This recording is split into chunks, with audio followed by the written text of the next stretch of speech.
Hello এবং স্বাগতম আমাদের হরর হাব ইউটিউব চ্যানেলে। এখানে আমরা ভয়ের অন্ধকার জগতে প্রবেশ করব, যেখানে ভূতের কাহিনীগুলো আপনাকে শিহরণ জাগাবে। আমাদের গল্পগুলো জীবনের সত্য ঘটনার উপর ভিত্তি করে তৈরি, এবং প্রতিটি গল্পের পেছনে লুকিয়ে আছে এক ভয়াবহ রহস্য। আপনি কি জানেন অন্ধকারে কত গল্প ছড়িয়ে আছে? আমাদের সাথে থাকুন এবং শুনুন প্রাচীন কিংবদন্তি, ভুতুড়ে ঘটনার অভিজ্ঞতা এবং অপরিচিত শক্তির কথা। আপনার মনে হবে এই কাহিনীগুলো আপনার চারপাশে ঘটছে, যেখানে ভয়ের ছায়া আপনার মনকে থমকে দেবে। প্রতি কাহিনী একটি নতুন রহস্য উন্মোচন করবে, যা আপনার রোমাঞ্চের অনুভূতি বাড়াবে। প্রস্তুত হন অজানা ভয়ের মুখোমুখি হতে এবং আমাদের সাথে এই ভুতুড়ে যাত্রায় যুক্ত হন। আপনার রাতগুলো আর কখনোই একই রকম কাটবে না। চলুন শুরু করি আমাদের আজকের ভৌতিক গল্প।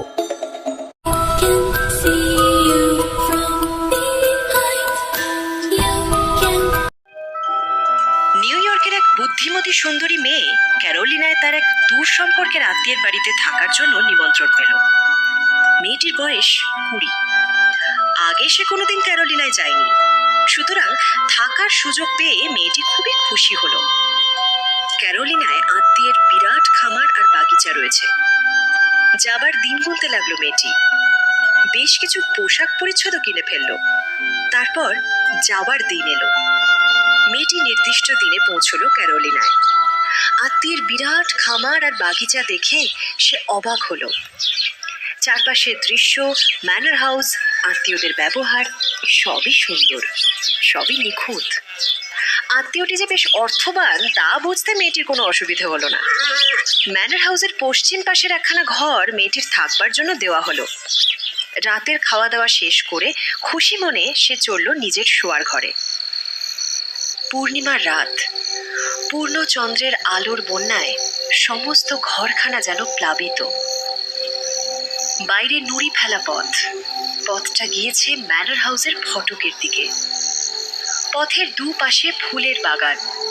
জ্যোৎস্নায় সবকিছু কেমন এক অপার্থিব সৌন্দর্যে যেন ভরে গিয়েছে। মেয়েটির মনে হলো সে বুঝি আর এই পৃথিবীতে নেই। কোনো এক জাদু মন্ত্র বলে সে যেন চলে এসেছে স্বপ্ন লোকের পরীদের দেশে।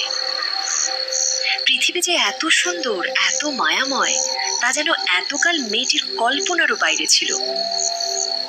ঘরে বিরাট খাটে সুন্দর বিছানা পাতা রয়েছে।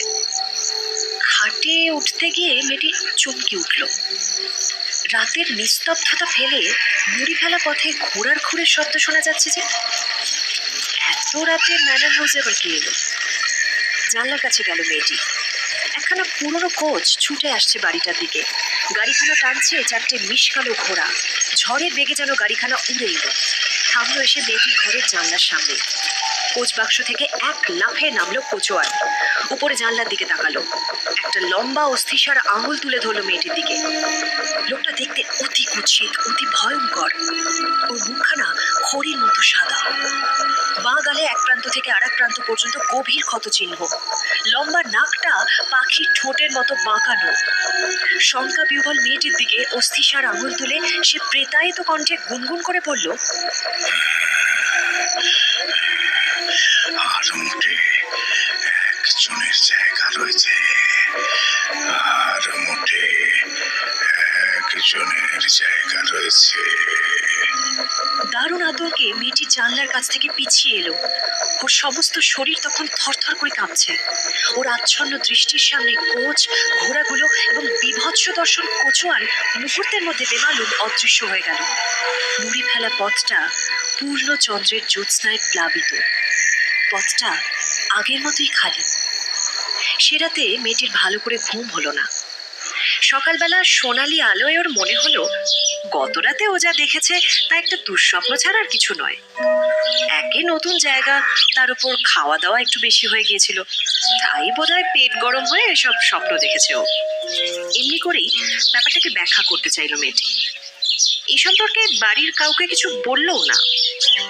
কিন্তু কি আশ্চর্য, পরের রাতে একই ঘটনার পুনরাবৃত্তি ঘটল। সেই একই কোচ ঝড়ের গতিতে ছুটে এলো নুড়ি পথ ধরে। সেই একই কোচওয়ান নামলো কোচ বাক্স থেকে। মেয়েটির দিকে অস্থিসার আঙুল তুলে বিভৎস প্রেত কণ্ঠে সেই একই কথা বলল, আর মোটে একজনের জায়গা রয়েছে, আর মোটে একজনের জায়গা রয়েছে। পর মুহূর্তেই গাড়ি ঘোড়া কচুয়ান সবই অদৃশ্য হয়ে গেল।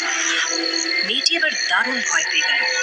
না, এ তো দুঃস্বপ্ন নয়, এই বাড়ি ছেড়ে ওকে চলে যেতেই হবে। এই ভয়ঙ্কর দৃশ্য ও আর দেখতে পারবে না, সহ্য করতে পারবে না এই বিভীষিকা। যদি সম্ভব হতো মেয়েটি হয়তো সেই রাতেই ম্যানর হাউস ছেড়ে চলে যেত, কিন্তু এত রাতে তো তা সম্ভব নয়। ঠিক করলো কাল ভোরেই চলে যাবে এই বাড়ি থেকে, কিন্তু ভোরের জন্য যেন আর অপেক্ষা করতে পারছিল না সে। সকাল হলো। বাড়ির কর্তা আর কর্ত্রীকে কোনো রকমে একটা ছুতো দেখিয়ে ও ম্যানর হাউস থেকে বেরিয়ে পড়ল। আঙ্কেল, আমি নিউ ইয়র্কে ফেরত যেতে চাই। সে কি, কেন? এই তো কয়েকদিন থাকবে বলে এলে, এত তাড়াতাড়ি চলে যেতে চাইছো কেন? আসলে আমি ভুলে গিয়েছিলাম, আমার কিছু কাজ সারতে হবে। আমি যদি এক্ষুনি না যাই তাহলে দেরি হয়ে যাবে। তাহলে তুমি একবার তোমার আন্টকে বলে যাও। এই তো তোমার আন্টও এসে গেছে। শোনো, লুসি চলে যেতে চাইছে নিউ ইয়র্কে। সে কি, কেন? আমার কিছু কাজ রয়েছে। Are you sure? অন্য কোনো কারণ নেই তো? না না, অন্য আর কি কারণ থাকতে পারে। এটা একান্তই একটা এমার্জেন্সি। আমি কথা দিচ্ছি আমি আবার পরে এসে থেকে যাব। বেশ, সেটা একটা ভালো প্রস্তাব। এর পরের বার আর একটু বেশি সময় নিয়ে আসবে, কেমন? অফকোর্স, আজ তাহলে যাই। ওকে, এসো তাহলে। বাড়ির কর্তাগিন্নি একটু মনক্ষুণ্ণ হলেন, কিন্তু ওর ইচ্ছায় বাধা দিলেন না। মেয়েটি সোজা ফিরে এলো নিউ ইয়র্কে। স্টেশন থেকে বাড়ি না গিয়ে একখানা ট্যাক্সি নিয়ে ও চলে এলো ওদের পারিবারিক চিকিৎসকের চেম্বারে। একখানা বহুতল বাড়ির 18 তলায় ডাক্তারের চেম্বার। কাঁপা স্বরে মেয়েটি ডাক্তারকে তার অভিজ্ঞতার কাহিনী বলল।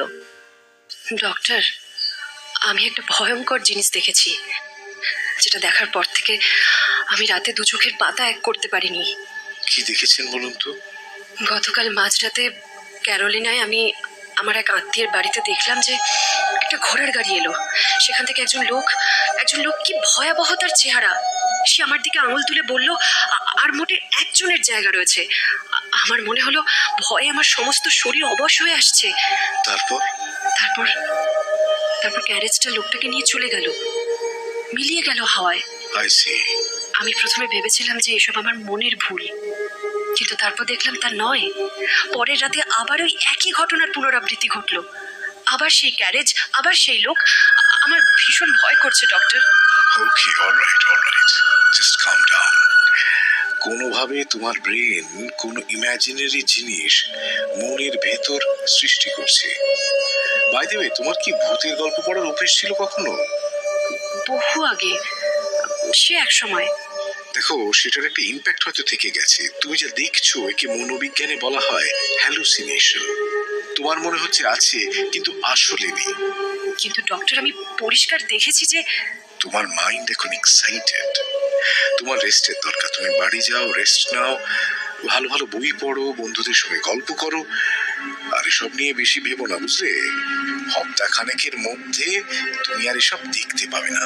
ডাক্তারের কথায় মেয়েটির অস্বস্তি দূর হলো বটে, কিন্তু সন্দেহ থেকেই গেল। দুটো রাত পর পর সে যা দেখেছিল সেসব কি কিছুই ঘটেনি? পুরোটাই তার কল্পনা। এসব কল্পনা সে হঠাৎ করলোই বা কেন? কি কারণে? যাই হোক, লুসি বাইরে টানা বারান্দায় চলে এলো। এবারে করিডোর দিয়ে এগিয়েই লিফট পাওয়া যাবে। লিফটের জন্য বেল টিপল লুসি। ওপর থেকে নেমে এলো লিফট, একেবারে ভর্তি। ভেতরে লোক গাদাগাদি করে রয়েছে। ওর সামনে এসে থামলো লিফটটা।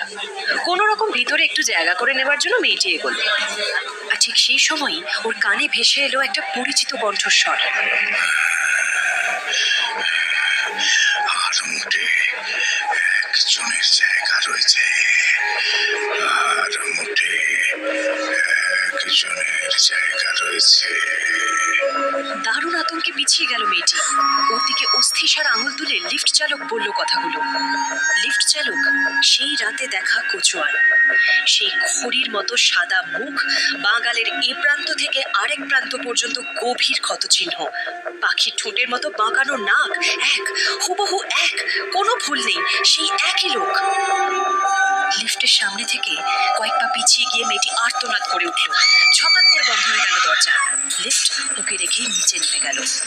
আর এক মুহূর্ত পরে লুসির চোখের সামনে লোকজনে ভরা লিফটটা তার ছেড়ে হুড়মুড়িয়ে ভয়ঙ্কর আওয়াজ করে আছড়ে পড়ল 18 তলার নিচে। লিফট ভেঙে পড়ার আওয়াজে সেই বহুতল বাড়িটা যেন থরথর করে কেঁপে উঠল। লুসি হতভম্বের মতো তাকিয়ে রইল, তার চোখের পলক পড়ল না। সে ভাবতে লাগলো, ওই লোকটাই বা কে? আর শেষ মুহূর্তে সে যে লিফটে উঠল না, এটা কি তার নিজের সিদ্ধান্ত ছিল, নাকি ভেতর থেকে কেউ তাকে বারণ করেছিল? লুসি, না, উঠো না এটায়। লুসির মনে ভিড় করে আসে অজস্র অনুভূতি, কিন্তু সব কিছু ছাপিয়ে তার চোখের সামনে ভেসে ওঠে কোচওয়ানের সেই মুখ আর সেই কথা। আর মোটে একজনের জায়গা রয়েছে, আর মোটে একজনের জায়গা রয়েছে। আজকের ঘটনাটি এখানেই শেষ করছি। পরের ভিডিওতে আবার দেখা হবে নিত্য নতুন সত্য ঘটনা নিয়ে। ধন্যবাদ।